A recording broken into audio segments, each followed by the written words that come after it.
Auburn recruiting is coming out of the dead period with a purpose. Hugh Freeze has some big name visitors coming to town this weekend, and there's also been a few new predictions in the Tigers' favor. So in this video, we're going to break it all down. I got Jeffrey Lee from Auburn Live here with me. We're going to get into it. But first, Auburn fans, do me a favor right now. Hit subscribe to the On3 Recruits channel. We need you guys to be a part of it because we're talking Tiger recruiting all offseason. So go ahead, hit subscribe. Okay. Let's bring in Jeffrey Lee from Auburn Live. You guys were dropping predictions like crazy yesterday. We're going to get into it here in a minute because first I want to talk about quarterback Hon Longstreet out of Corona, California. He is the number 7 ranked quarterback in the country. Not many QBs in the top 10 are uncommitted right now. He's one of the few, and he is going to be off the board come April 14th. So I got to ask you right now, Texas A&M is trending on the recruiting prediction machine. Is that a bit of a surprise to you to see that right now? Not at all, Josh. I think it's understandable. He's been there. He's planning 2 more visits. He's never been to all. So, I mean, if signing day were tomorrow, my pick would be Texas A&M. Okay. But it's not. He's coming to Auburn in 2 weeks. Not. So what does Auburn need to do? I mean, they obviously have a shot, but what do they need to do on this visit in 2 weeks coming up? Make a big impression. They've already been building relationships with him from Ben Agamoa, the area recruiter, Kent Alston, the quarterback's coach, Derek Nix has been involved. Hugh Freeze has been heavily involved. They love this kid. They love how he would fit into their offense. They've compared him to, Malik Willis what Hugh Freeze and Kent Alston both had at Liberty, a guy who can beat you with his legs as much as he can with his arm. So I think besides Juju Lewis, who everybody wants in the country, who everybody in the country wants, I think Hon Longstreet is absolutely a top target, if not the top target for Hugh Freeze and those guys. He's never been to Auburn. Right. He's going to bring his family. It's going to be a big visit for them, March the 23rd.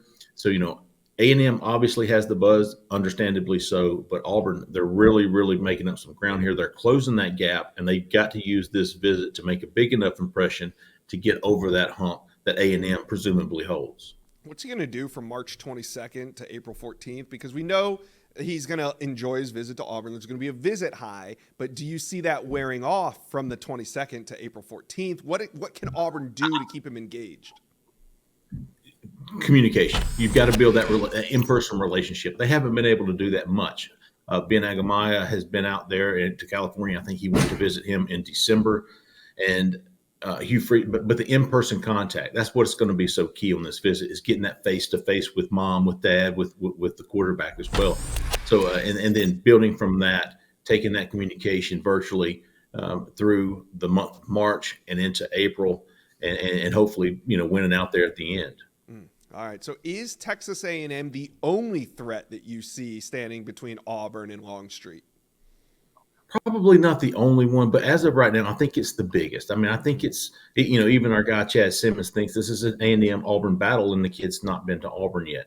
So, you've got to go into this thinking that if you can get above, if you can, eclipse A&M right now, you'd like to think you'd be in the driver's that commitment date. All right. Well, we will see what happens. 2 weeks until the visit takes place. It'll be a very important visit. Now we're going to get on to some of these new predictions. And here we are with new Auburn predictions. We'll start at the top. Safety Derek Smith, number 58 overall from Selma, Alabama. He's the number 4 ranked player in the state of Alabama. Why do you now put in a prediction for Derek Smith? I'm thinking long-term here, Josh. I'm thinking long-term. I'm thinking the value that Hugh Freeze and the staff put on in-state players a year ago in the 2024 class, where they signed 6 of the top 11 recruits in the state of Alabama. The closest was Alabama at 4, and I think that was because Ryan Williams reclassified to 2024 there at the end. So I know the value and that Hugh Freeze puts on these in-state kids, and I feel like Derek Smith is at or near the top of his in-state want list. And when Hugh Freeze, we've talked about this before on the show, when Hugh Freeze puts his mind to somebody, to a recruit, and he really, really wants that, it's very difficult to beat him for that. And it's not just Hugh Freeze and Auburn. I mean, other schools do it too. We saw it last year with Florida and L.J. McCray. We saw it with Ole Miss and Kamarion Franklin. Those schools were not going to let these kids get away. And, Auburn's the same way with their in-state kids. And, we saw it with Joe Phillips. He was ready to commit to Georgia last year. And the day before, Auburn called and said, hey, We've got some more NIL. Whatever it's going to do, whatever it's going to take to get you to Auburn, we're going to do that. That's how badly we want you. I feel like Derek Smith is one of those guys. And I'm not saying he's close to a commitment. I'm not saying Auburn's his leader right now. I just think in the end, if Auburn wants this kid as badly as I think they do, and I think they do, it's going to be very tough for them to get beat by for Derek Smith. Yeah. All right. Well, let's talk about another big battle within the state of Alabama, and that's Anquan Fegan's, and he's at Thompson High School. You predicted him to Auburn, right? But USC is the team that's still on top on the RPM. So is this another one of those battles where there's still a little bit of ways to go in this recruitment, even though you are projecting him to Auburn?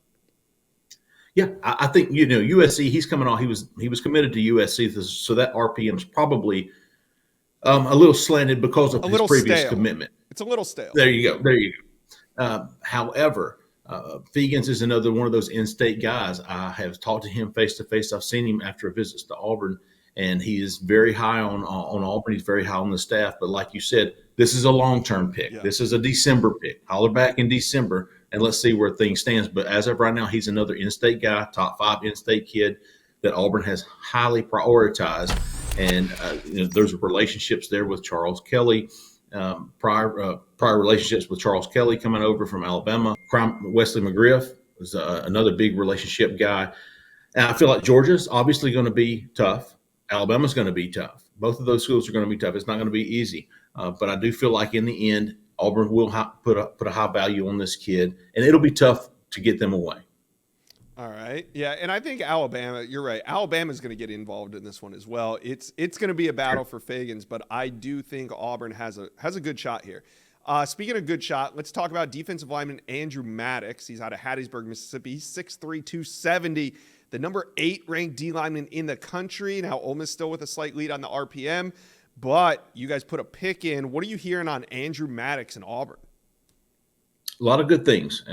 Cole put this pick in, and I told him I was right behind him. I didn't do it yet. I haven't done it yet, and I didn't, but I was certainly considering. Cole went ahead and did it, and I told him to support this decision because he has been high on Auburn.